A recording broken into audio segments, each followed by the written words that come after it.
अमेरिकेतील ट्रम्प प्रशासनानं कायदेशीर स्थलांतरावरती आणखी एक मोठा प्रहार केलाय।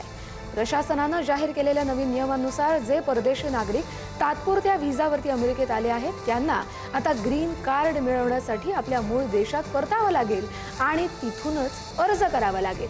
गेल्या 50 वर्षांपेक्षा जास्त काळापासून सुरू असलेली प्रक्रिया या निर्णयामुळे पूर्णपणे बदलली आहे। याच संदर्भात आपण बोलूया। लेफ्टनंट कर्नल निवृत्त जे आहेत सतीश ढगे सर आपल्या बरोबर जोडले गेलेले आहेत। सतीश सर, आपल्या पुढारी न्यूज मध्ये स्वागत। अमेरिका सातत्याने या सगळ्या संदर्भातले निर्णय सातत्याने बदलत असते। आता आणखी एक व्हिसाधारकांना झटका देणारा निर्णय अमेरिकेने घेतला, याचे काय पडसाद उमटतील?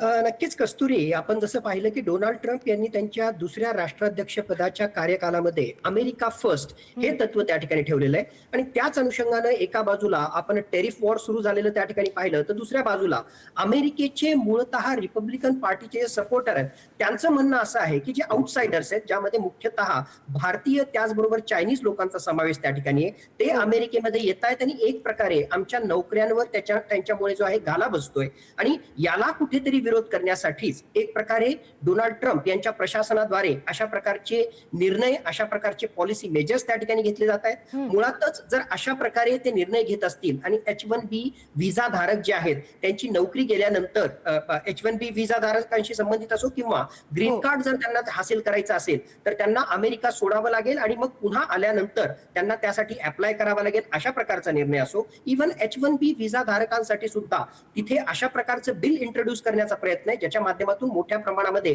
भारतीयांना फटका त्या ठिकाणी बसेल। आपल्याला माहिती आहे की मुख्यतः IT सेक्टर असो, मेडिकल असो, असे जे प्रोफेशनल्स आहेत ते मोठ्या प्रमाणामध्ये अमेरिकेच्या अर्थव्यवस्थेला हातभार लावतायत, तिथे त्या ठिकाणी राहतायत आणि जर खरोखरच असा निर्णय अमेरिकेच्या प्रशासनाने घेतला तर मोठ्या प्रमाणामध्ये तिथे काम करणाऱ्या भारतीय IT प्रोफेशनल्सला, डॉक्टर्सला, वकिलांना फटका त्या ठिकाणी बसेल आणि त्यांना भारतामध्ये परतण्याशिवाय दुसरा काही पर्याय त्या ठिकाणी राहणार नाही। मुळातच भारतीय लोक जे तिथे राहतायत त्यांच्यावर एक प्रकारे दबाव निर्माण करण्याचा हा प्रयत्न आहे आणि त्यांच्या रिपब्लिकन पार्टीच्या सपोर्टरला अशा प्रकारे मेसेज देण्याचा डोनाल्ड ट्रम्प यांचा प्रयत्न आहे की मेक अमेरिका ग्रेट अगेन या तत्वाच्या अनुसारच आमचं प्रशासन काम करत आहे। बरोबर। सतीश सर, याच्या आधी ग्रीन कार्डची जी प्रोसिजर होती ती काय होती? किती वर्षांनी ग्रीन कार्ड मिळायचं किंवा त्याच्यासाठीची जी प्रोसिजर फॉलो करायला लागायची ती काय होती नेमकी?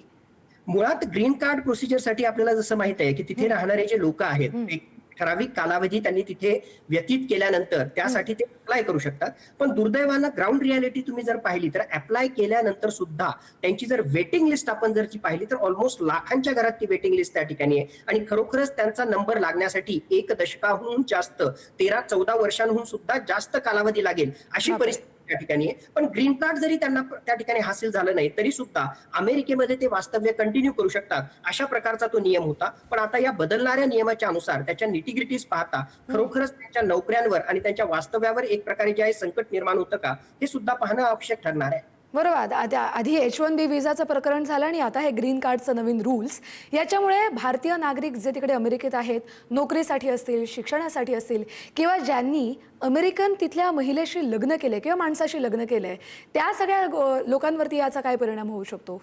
नक्कीच आता नेमके हे बिल मधले जे आहेत निटिग्रिटीज जे आहेत, नुआन्सेस काय आहेत ते आपल्याला पाहावं लागेल। पण आपण जसं राईटली पॉइंट आउट केलं की बरेचसे भारतीय नागरिक त्या ठिकाणी जातात, नोकरीच्या अनुषंगाने त्या ठिकाणी जातात आणि तिथे त्यांना अपत्य झाल्यानंतर, मूल झाल्यानंतर ते मूल तिथलं जन्मलेलं असल्यामुळे बाय बर्थ त्याला अमेरिकेची सिटिझनशिप त्या ठिकाणी मिळते आणि त्यांचे हे पेरेंट्स असल्यामुळे, पालक असल्यामुळे त्यांना सुद्धा ग्रीन कार्ड हासिल करण्यासाठी एक प्रकारे सुलभता प्राप्त होते।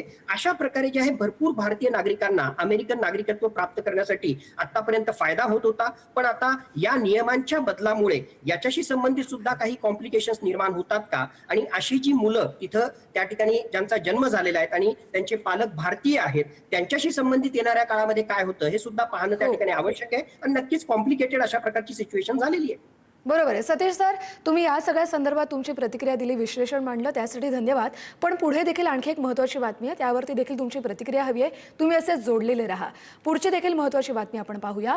डोनाल्ड ट्रम्प यांच्या मुलीवर हल्ल्याचा प्रयत्न झाला। इवांका ट्रम्प यांना जीवे मारण्याचा प्रयत्न केला गेला। IRGC संबंधित व्यक्तीवरती या हल्ल्याचा आरोपही झालाय। हल्ला करणारे व्यक्ती इराकचा नागरिक असल्याची माहिती आहे। तर अमेरिकेचे राष्ट्राध्यक्ष डोनाल्ड ट्रम्प यांची कन्या इवांका ट्रम्प यांच्या हत्येचा कट उधळल्याचा दावा अमेरिकन माध्यमांनी केलाय. इराणच्या रेव्होल्युशनरी गार्डशी संबंधित असल्याचा आरोप असलेल्या इराकी नागरिक मोहम्मद अल सादी याला अटक झाली आहे. न्यूयॉर्क पोस्टच्या वृत्तानुसार 2020 मध्ये इराणी कमांडर कासिम सुलेमानी यांच्या हत्येचा बदला घेण्यासाठी हा कट रचण्यात आला होता.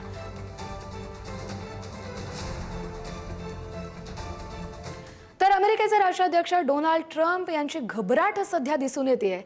मुलाच्या लग्नाला गेलो तर मी मारला जाईन असं डोनाल्ड ट्रम्प म्हणतायत. ट्रम्प स्वतःच्या मुलाच्या लग्नातच जाण्याबद्दल संभ्रमात आहेत. या आठवड्यात बहामास इथं ट्रम्प यांच्या मुलाचा विवाह सोहळा पार पडतोय. लग्नाला गेलो नाही तरी टीका होईल असं देखील ट्रम्प म्हणतायत. पुन्हा एकदा मी सतीश ढगे सर यांच्याकडे जाते. सतीश सर, या दोन महत्त्वाच्या बातम्या. अमेरिकेत सध्या चाललंय तरी काय असाच हा प्रश्न. स्वतः राष्ट्राध्यक्ष स्वतःच्या मुलाच्या लग्नात जात नाहीयेत, तर दुसरीकडे त्यांच्या मुलीवरती हल्ला करण्याचा प्रयत्न होतोय. त्याच्या आधी स्वतः डोनाल्ड ट्रम्प यांना देखील मारण्याचा प्रयत्न झालाय.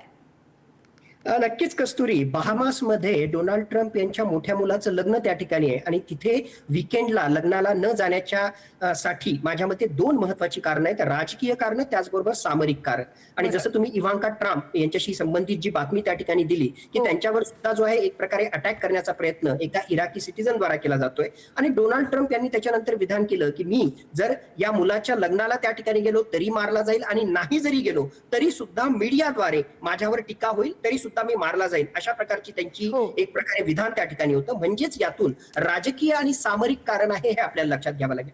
आपल्याला माहिती आहे की ज्या प्रकारे पश्चिम आशियाची संघर्षाची परिस्थिती निर्माण झालेली आहे, मागच्या ऑलमोस्ट 9 ते 10 महिन्यांपासून USS अब्राहम लिंकन या एअरक्राफ्ट कॅरियर मधले अमेरिकेचे हे जे सैनिक आहेत ते फॉरवर्ड डिप्लॉइड आहेत. म्हणजे 10 महिन्यांपासून सैनिक फॉरवर्ड डिप्लॉइड आहेत. आणि दुसऱ्या बाजूला अमेरिकेचा सुप्रीम कमांडर म्हणजे डोनाल्ड ट्रम्प हा अशा प्रकारच्या ऐशोरामाच्या किंवा अशा प्रकारच्या लग्नांच्या पार्टीजला त्या ठिकाणी जातो. अशा प्रकारचा मेसेज जर तिथल्या जनतेमध्ये गेला तर मिड टर्म इलेक्शनच्या पॉईंट ऑफ व्ह्यूने डेमोक्रेटिक पार्टी डोनाल्ड ट्रम्प यांच्या विरुद्ध राजकीय दृष्ट्या हावी होईल. हे होऊ नये म्हणून राजकीय दृष्ट्या फायदा घेण्यासाठी अशा प्रकारचं लग्न टाळण्याचा प्रयत्न हे डोनाल्ड ट्रम्प त्या ठिकाणी करतायत. तर दुसऱ्या बाजूला सामरिक दृष्ट्या जर आपण पाहिलं तर जी टायमिंग आहे ती आपल्याला लक्षात घ्यावी लागेल. मागच्या काही दिवसांमध्ये चीनशी चर्चा करून सुद्धा चीनकडून इराणवर दबावाचा वापर करून एक प्रकारे त्याला डीलसाठी राजी करणं यामध्ये डोनाल्ड ट्रम्प यशस्वी झाले नाही. दुसऱ्या बाजूला काही मुदत दिलेली असताना सुद्धा इराण हा अमेरिकेशी त्यांच्या अटी शर्तीवर एक प्रकारे डील करत नाहीये. म्हणून एक महत्वाचा ऑप्शन जो अमेरिकेसमोर आहे तो म्हणजे लिमिटेड एअर स्ट्राईक्स.